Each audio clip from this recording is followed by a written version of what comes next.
Welcome to दालचीनी। मेरे kitchen में आज बनेगी दाल चावल, जो कि हर किसी को पसंद है। गर्मियों में हर कोई चाहता है कम मसाले वाली चीज़ खाएं ताकि प्यास कम से कम लगे। इसलिए मैं बहुत कम इंग्रेडिएंट्स के साथ, बहुत थोड़े मसालों के साथ दाल चावल बनाऊंगी और बहुत कम मसालों के साथ इतने अच्छी और मज़ेदार दाल बनेगी। तो चलिए सबसे पहले मैं आपको इंग्रेडिएंट्स बताती हूँ। एक प्याज, लहसुन इसमें ज़्यादा डलेगा, 10 से 12 जवे, सब्ज़ मिर्च और आधा टमाटर मैं इसमें शामिल करूँगी। तकरीबन 2 खाने के चम्मच कुकिंग ऑयल मैंने डाला है क्योंकि इसमें घी बहुत कम डलेगा। और प्याज, अब टमाटर, सब्ज़ मिर्च को थोड़ा सा फ्राई करने के बाद मैंने इसमें आधा चम्मच हल्दी, नमक और सूरज मिर्च सारी आधा आधा चम्मच शामिल कर दिया है और मैं इसको अच्छी तरह फ्राई करूँगी। अब मैं इसमें शामिल कर रही हूँ तकरीबन पौना चम्मच सूखा धनिया और 1 चिकन क्यूब। दाल को तकरीबन मैंने 15 से 20 मिनट के लिए भिगोया था। अब मैंने इसको अच्छी तरह छान कर इसका पानी निकाल लिया है और मैं मसाले में इसको शामिल कर रही हूँ।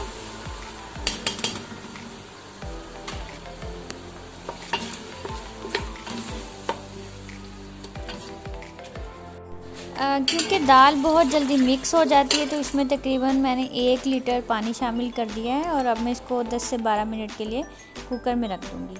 अब दूसरी साइड पे मैंने खुला पानी डाल कर उसमें 1 कप चावल डाल दिए हैं।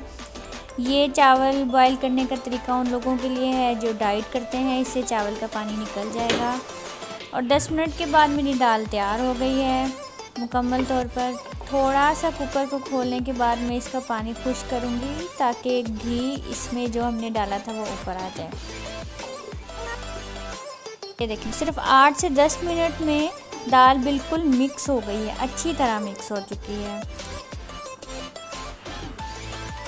और जो खुला पानी मैंने डाला था वो चावलों ने बिल्कुल जस्ट कर लिया है और चावल बिल्कुल नरम हो गए हैं। इसलिए अब मैं चावल का पानी अच्छी तरह निकाल दूँगी और इसमें तकरीबन 2 से 4 चम्मच घी के मैंने इसमें शामिल किए हैं। ये तड़के के लिए मैंने लाल मिर्च और ज़ीरा डाला है।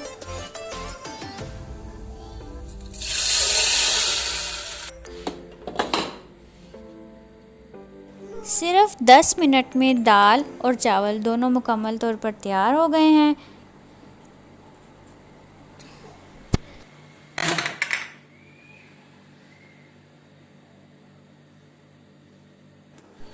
दाल को तड़का लगाने के बाद मैंने हल्के से प्याज ब्राउन करके इसके ऊपर गार्निश करने के लिए डाल दिए हैं।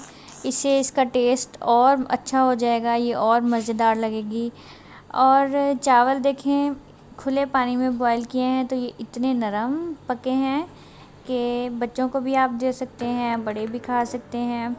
और डाइट वाले लोग इसको स्पेशली खाएं क्योंकि चावल का पानी निकल चुका है, इसलिए वो इसको जितना भी खाएं इससे उन्हें कोई नुकसान नहीं होगा।